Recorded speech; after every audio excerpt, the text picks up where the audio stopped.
Hello there, fellow nerds! There will be spoilers in this video for Star Wars Rebels. But seriously, go watch it if you haven't already. The show Ahsoka looks fantastic.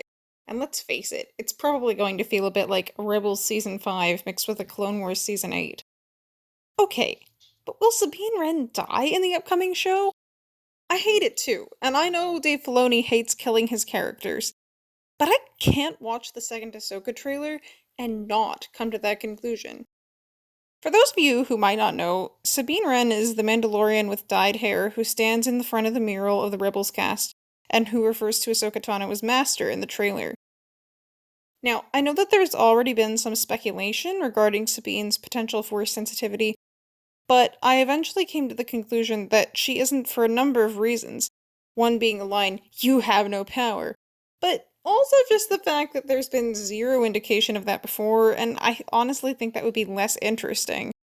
I think this show is going, at least in part, to be about Sabine learning to be a Jedi in the truest sense of the word, which is much more about behavior, using your gifts to protect the innocent and sacrificing your personal needs for the sake of the common good, than it is about Force sensitivity.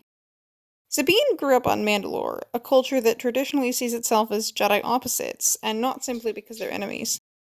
Where the Jedi emphasize lack of attachment to people and things and seek to minimize violence, the Mandalorians consider weaponry and fighting an essential part of their identities, and they're family-oriented and attached to their armor and their homeworld. But after defecting from the Empire, Sabine joined the Ghost Crew, as seen in the show Star Wars Rebels.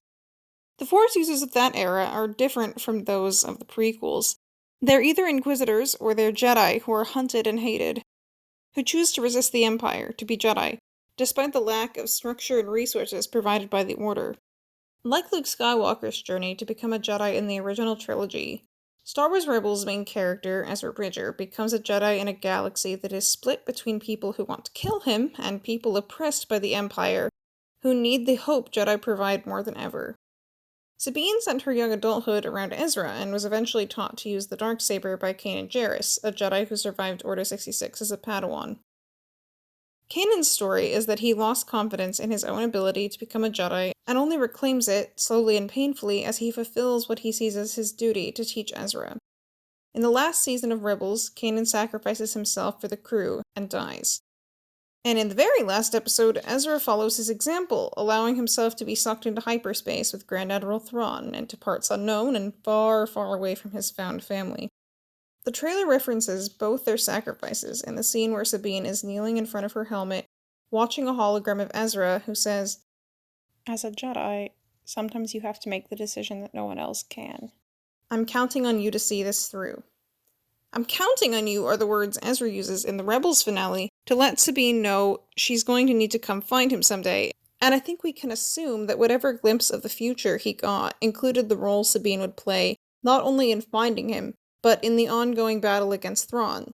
He's counting on her to make sure his sacrifice was worthwhile. And it appears that after hearing him say that, Sabine takes a knife and cuts off her hair. Fans of the show Star Wars Rebels will know that in the episode where Kanan dies, he takes off the mask he's worn since being blinded, places it in front of him, takes a knife, and cuts off his hair and beard. Dave Filoni has said, among other things, that when Kanan cuts off his hair, it represents a transformation.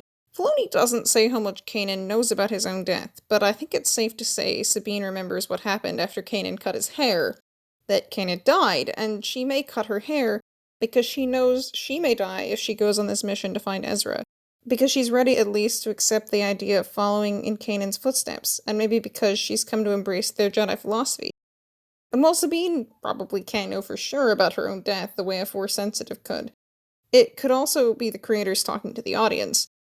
Filoni also said in the same interview that when Kanan cut his hair, he ends up looking younger, more like what he looked like when he first met Harrison Nula. When Sabine cuts her hair, she looks more like she did when she was younger and knew Ezra. And then, if she sacrifices herself at some point later, it would be a perfect way to honor Ezra and Kanan, a way to honor the values she learned from her found family, and perfectly in line with the themes of Star Wars Rebels.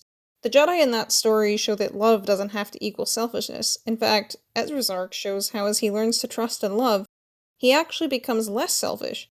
And you can see that reflected in the stories of many of the other characters as well. And furthermore, seeing Sabine claim the Jedi philosophy for her own, and seeing how the Jedi way is the best hope for the galaxy, may help Ahsoka reclaim the title for herself, which is going to be the subject of my next video. So that's my theory. If you think I'm onto something and want to point out some potential evidence that I missed, let me know. If you think I'm way off, let me know that too. I'd love to have a conversation. Just a final note here for those of you who were listening to my James Potter series. I will get back to that, I'm just not sure when. As someone who's been a victim of a YouTuber's not finishing a story I was enjoying, I understand how frustrating that can be, and I promise to get another part up probably in the next month. As for the second part of this theory, I should get that up next week. For now, bye!